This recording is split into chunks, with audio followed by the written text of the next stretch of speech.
Kizamde! Hop on the beat!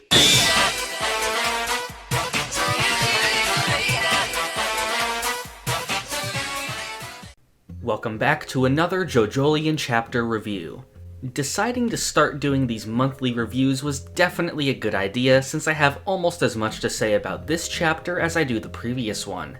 But alongside just a review of a chapter, we can also take brief looks at whatever's going on related to JoJolion. So before the chapter itself, there's some JoJo fan discourse to cover. For some reason, people have been suggesting that the next chapter would be the last chapter of JoJolion. This was based on a tweet referencing a Japanese blog in which the writer states their opinion that the manga may be ending with the August issue. Keep in mind that while it's called the August issue, it's actually the one that comes out in July. Of course, since JoJo fans don't actually read anything, they all decided this was true. This is despite everything in the part so far clearly showing that there is more to be seen. Also, with 108, we currently have 2 chapters that are not yet in volume format. Every single JoJolion volume so far has had 4 chapters each, with the exception of the first volume, which had 5. It's quite unlikely that one of the volumes would release at this point with only 3 chapters, which may not even be enough room to finish the spine art. Although it really shouldn't be a surprise that JoJo fans have so little faith in Araki that they seriously think he would just end the story with no resolution whatsoever. So for the record, I highly doubt that it would be possible for the story to end in 1 chapter, especially after there even being new ideas introduced in the very chapter we're discussing today. As with the last, this was quite an eventful chapter. I'd say this one brings us to the end of the Wonder of You arc, and fittingly so considering the title. Continuing from the last chapter, Toru and Tsurugi are undergoing an exchange using the new Lokakaka. We now know that Kato's goal here is to transfer the disease completely to Toru. In the last chapter, I wondered how Tsurugi would really be healed, since Toru was the one who ate the fruit. However, Kato was shown to have kept a portion of the plant within her cards, and uses the sap of the branches to heal Tsurugi, putting the exchange in his favor. Toru ends up completely destroyed as a result of the exchange. I thought previously that it's possible that Toru survives this encounter. However, that definitely seems to not be the case at this point. I think the ending they gave to Toru here is quite satisfying based on the things we've had so far. The action of crushing the branches and using them against Toru does end up counting as an attack. This ends up turning the Calamity against Kato, causing her to be stabbed and presumably killed.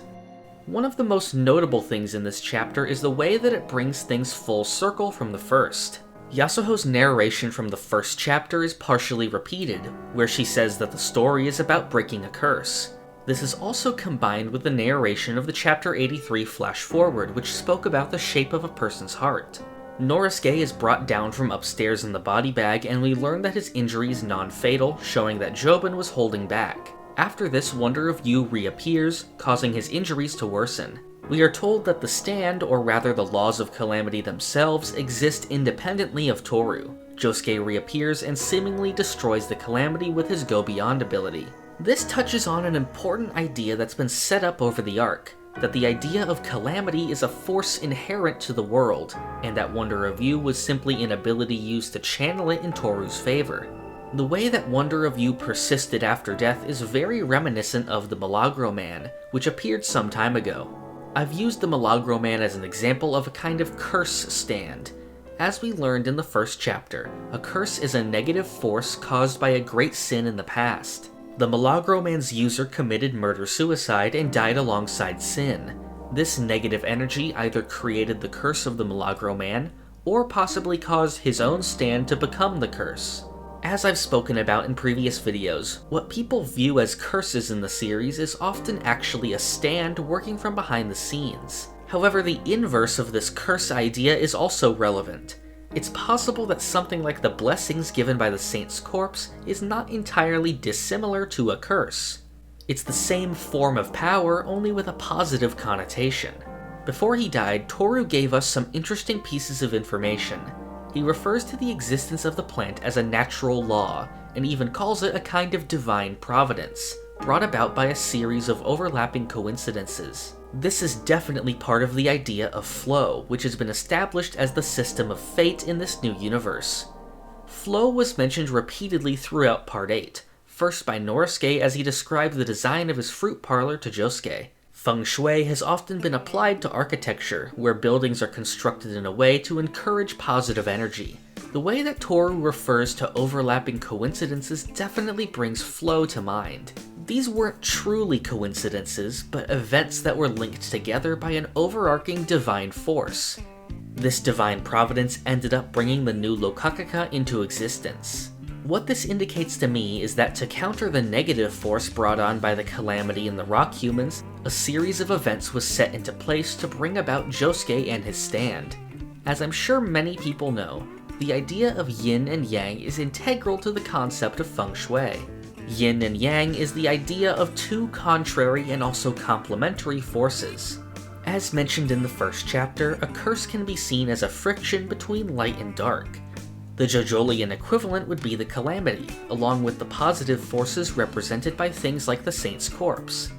As we saw in the Jesus flashback of Part 7, a Bible passage was quoted which also referred to the light and dark. Toru's use of the Calamity to further his interest caused an equal and opposite reaction to occur, leading to his own defeat.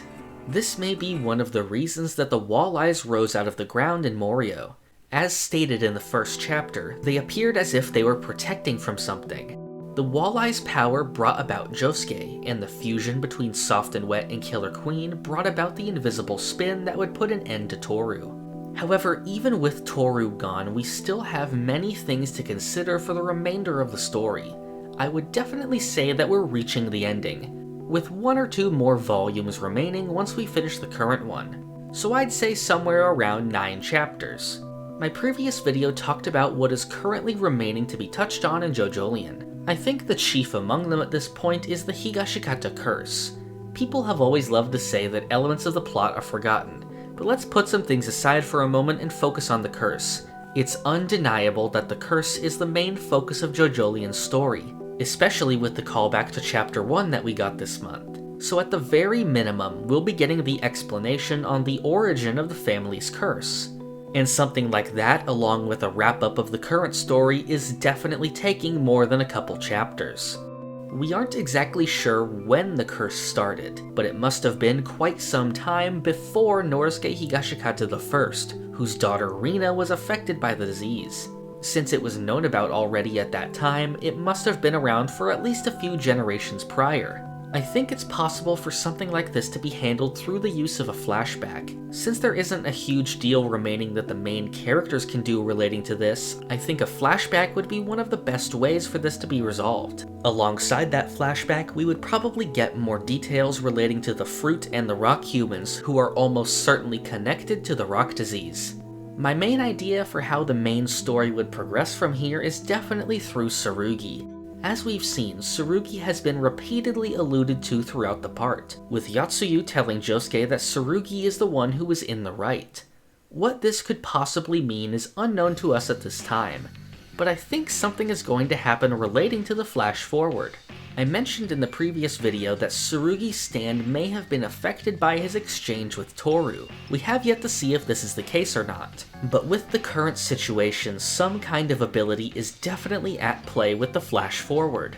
We saw Tsurugi retrieving Norisuke from upstairs, while the family below was in perfect condition, acting as if nothing was happening. In the most recent chapter, we saw Norisuke brought outside, with the family fully aware and Joshu completely unconscious getting loaded into an ambulance.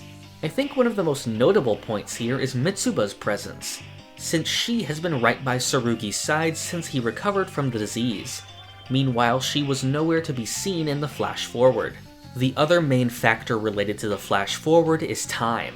We don't know the current time, but it hasn't been too long, and definitely not long enough to have reached the timer in the flash forward.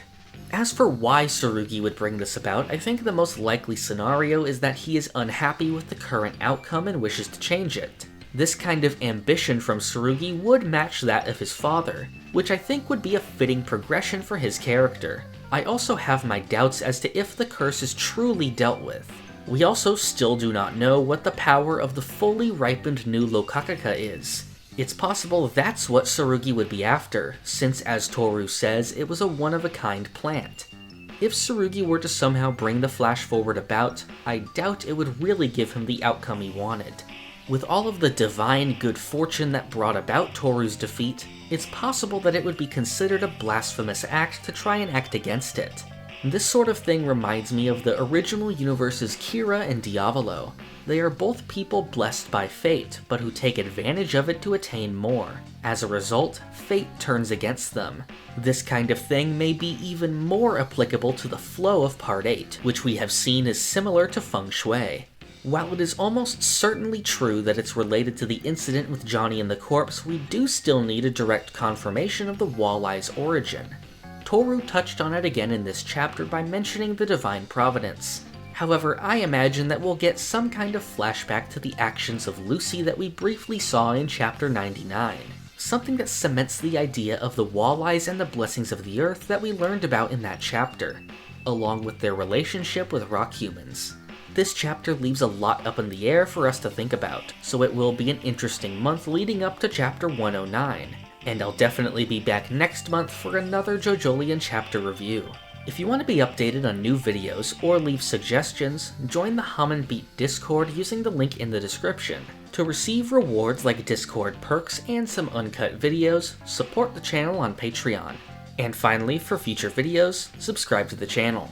Thank you for watching. This is the part of the video where I thank my $5 and up patrons. Thank you to the Owl God, Alex Ramirez, Raziana, Anasui Hat, Doorbell, Cloudy, Monkman, Ashton Joseph Miller, Crayon, Jesper Jansen, Austin Nino, Rigo Vids, Zucato, Joyless Child, Shane Giger, Walter White, and Spider-Gwen Fanfic.